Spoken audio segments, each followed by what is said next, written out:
You're welcome to Kwambosco's Electrical Solution channel. We are glad to have you back again. As we often do it, this running LED light is a strip light, and of course, this is a DC lighting system, meaning you don't have to connect it to AC supply. So then, since we often everybody uses AC at home, and AC is most common at home. So how then do we get this system of lighting powered?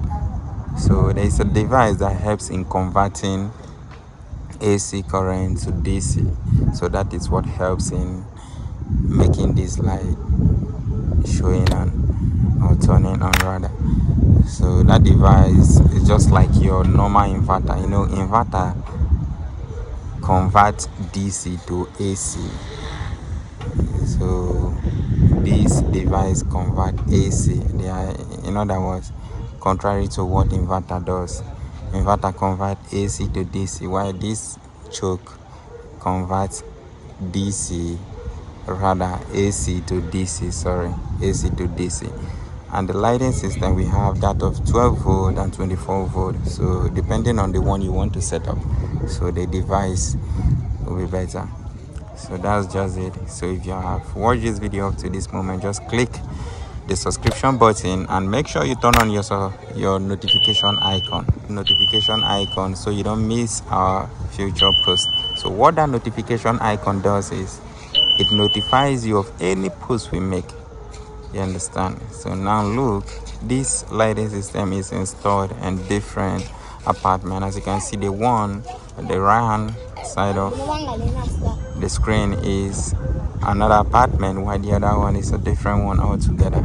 So and look at it, look at how beautiful it is.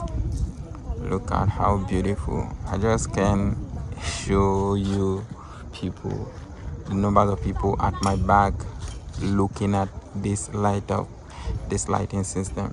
It's so amazing.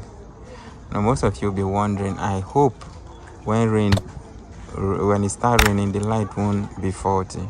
Of course not, it won't. The light is not physically exposed. There's something that helps in preventing sunlight and of course rain from getting into it. So as I had earlier stated, it's a DC lighting system, so you shouldn't be bothered of it getting damaged on the long run. So just stay in touch. I will guide you on how to do the maintenance when anything comes up. So that's just it. And those of you who want to learn, I've posted a video regarding the training, so you can check on my previous videos. There are videos there in regards to it. So that's just it. You're welcome. Thank you for staying with us. I love you. Thank you.